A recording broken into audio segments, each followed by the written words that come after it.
Hello everyone, today I'm working on this SD40-2. It's actually in very good shape. There isn't really much wrong with this. I bought it because I wanted it, but it's not even dirty. It's an SD40-2 snout. So it's got a different kind of truck than the normal SD40. So these are still available from Kato if you want a replacement part. It's got everything. It's got the couplers, it's got all the handrails, the horn, everything's there. So I'm just going to take it apart and clean it. Also, the number boards have been put on for me. So it has been run, which is a good thing. I'm glad somebody enjoyed it. But I also got this little thing that came in the package. The two little extra number boards. Now the CP units, they didn't have number boards in the back. So those are meant to fill this in. And you can see the number, it's right obvious in big, bold numbers. I'm going to do something with those boards. So this little guy, which is a SD40, I got this, it was a derelict, no couplers, just a shell. It was just a parts box actually that I got, and I was able to piece it back together. I found a motor for it, I found a horn for it, couplers. You can watch that video, it's on my other channel, Watch Trains Here. So it didn't have the number boards, so I got the two from my other SD40 Snout Santa Fe. And I'm going to get these two, I'm going to put them on right now. So I still put a little dab of glue to hold them there, but that looks much better. This engine's come a long way. So this little guy, I'm still going to check him out because I just like working on my engines. Probably I put it on the track and it runs fine, but I still like to get in there and take a look.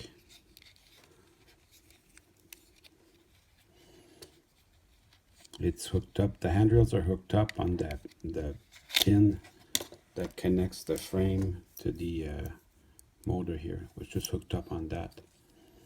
Everything looks great. I am going to open it up just to have a look. So while I have it in my hands, I'm going to take it apart to clean the wheels. I'm going to start with the circuit board. These, you just pull them back and then they just lift out. They're held in these little pins here. It's held in there. There's 4 pins and it just hooks up in there. So the light shield I don't need.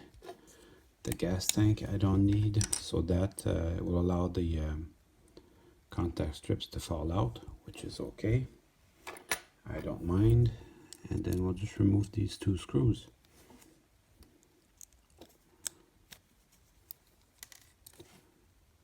There and in here. So what I do is I put the first parts further away, and as I go I put them closer and closer to me. It's a quick way to remember what goes where. So this will just spread apart now, releasing the trucks. So I have to take the trucks apart to clean the wheels. And the contact strips still fall out, just let them.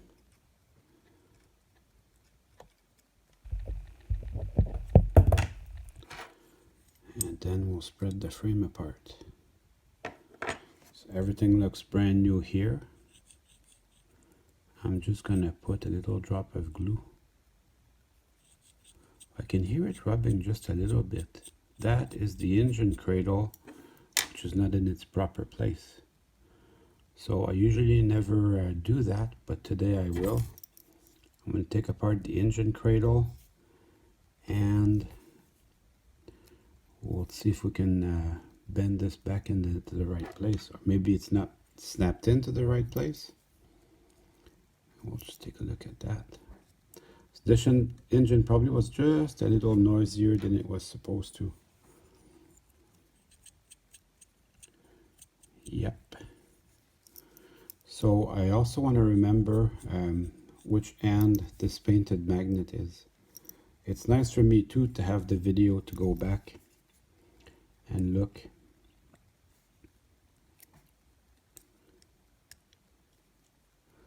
I would assume that it wasn't in its proper place. The cradle. See, on the back side there's no painted magnets, so this side goes to the front and lower. I'm gonna assume that the engine cradle just wasn't snapped into place properly. What a beautiful machine.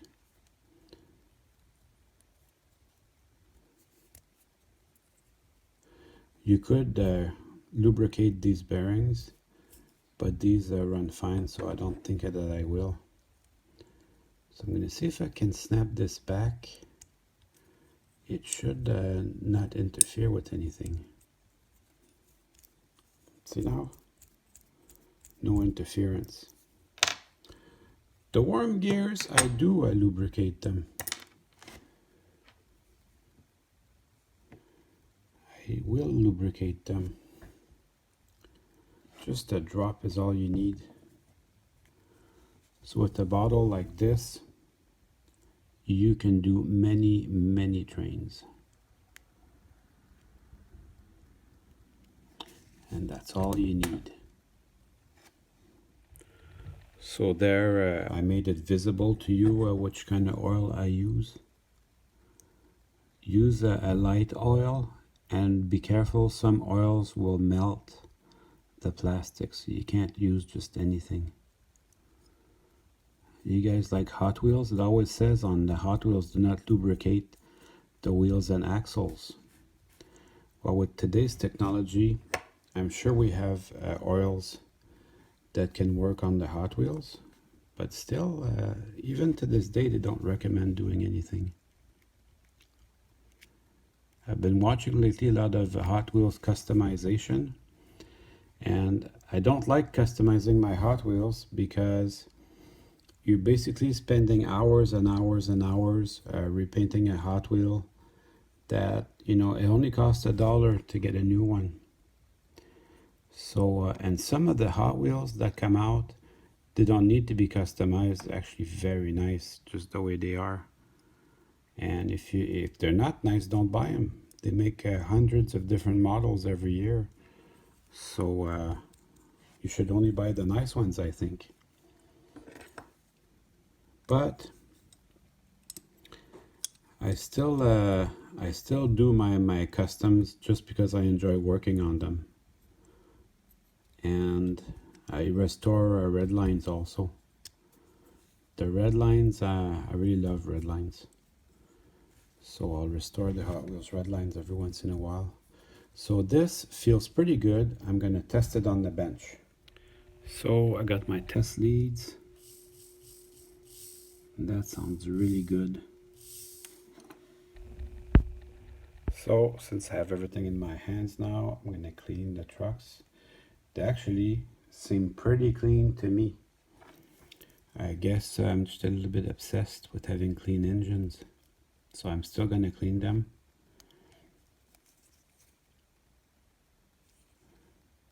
It's a slightly different design, this one, than what I'm used to. So I'll just have to be just extra careful when I take it apart.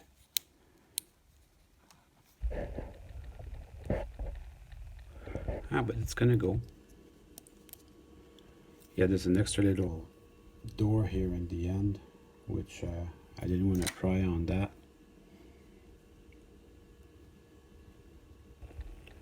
But this is what you expect to find.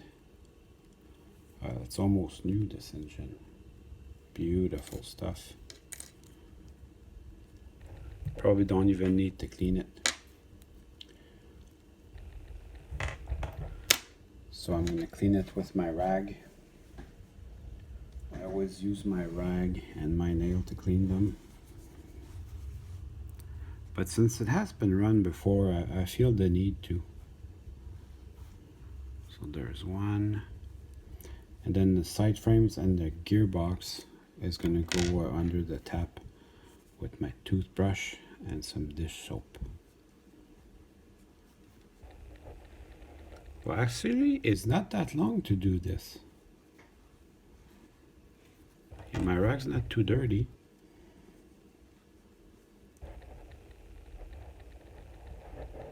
So I guess they were kind of clean to begin with.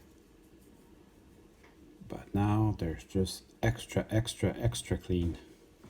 So these, you can put them back together even though they're a little bit wet, because they will just drip down.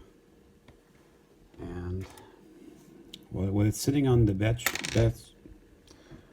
while it's sitting on the bench, it will just drip down.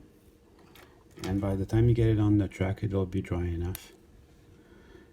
You do not want any water on the motor, but this is down from the motor, so you don't have to worry.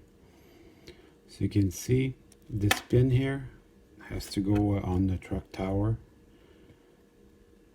and there's also guide pins to orient it properly. Just as you go, make sure you have your wheel, the cones at the end of the wheel, into the caps where they should go.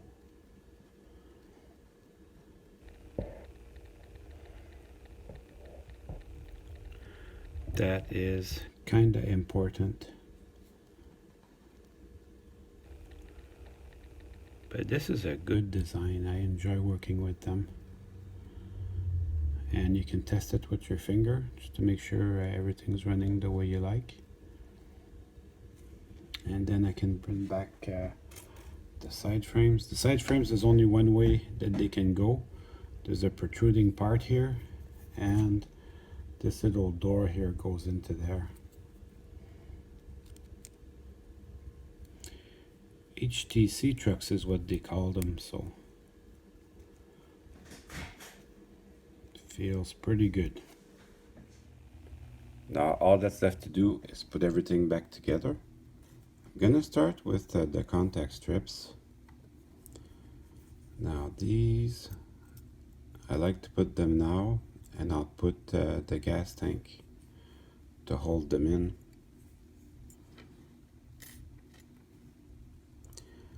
These have not been molested. They are in very good shape.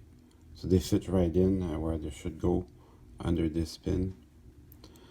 So I'm gonna put the gas tank, the filler caps, which is these little things here, filler caps, goes towards the front.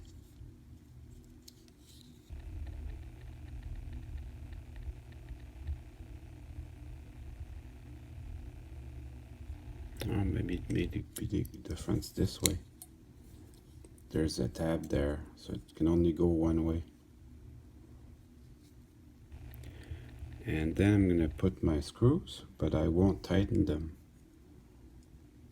I'm just going to have them started.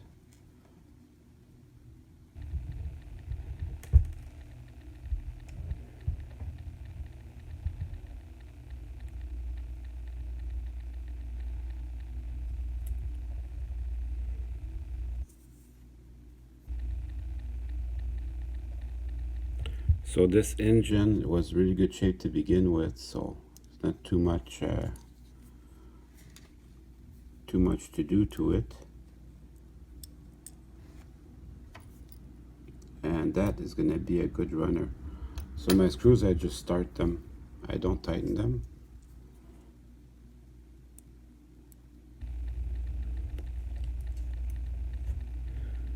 And then I'll just bring in my trucks.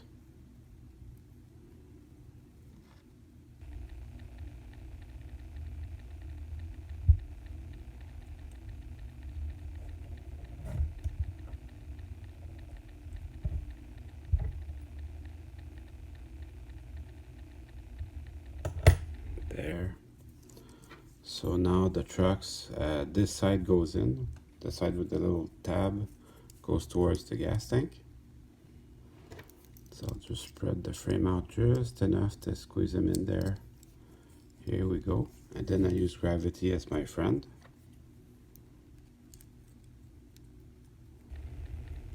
I find these to be very easy to work on.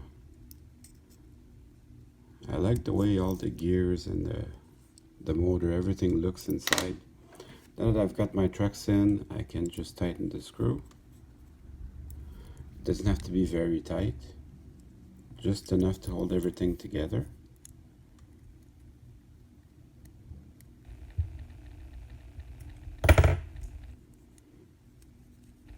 And that's it, that feels pretty good. Don't forget the circuit board. Now as you put in the circuit board, make sure that this tab gets under the two contacts there. So you have to follow it just to make sure that what you're doing is going to end up the way you want. So the first thing you do is you put your circuit board under the front tab. So just slide it in there, and then as you guide it in, you make sure that this little tab for the motor gets under the other one. And that's the secret. That is the secret. Make sure that that gets under there, and then the circuit board, it will just snap in to the groove. And then I'm gonna put the light shield. It's starting to look like we're close to being done here. Yeah, that looks pretty good. I have no leftover parts. I can put my shell back on. That should slide right in. Nice and easy. And now it's time to run some trains. Well, I hope you enjoyed the video. I certainly had fun making it for you.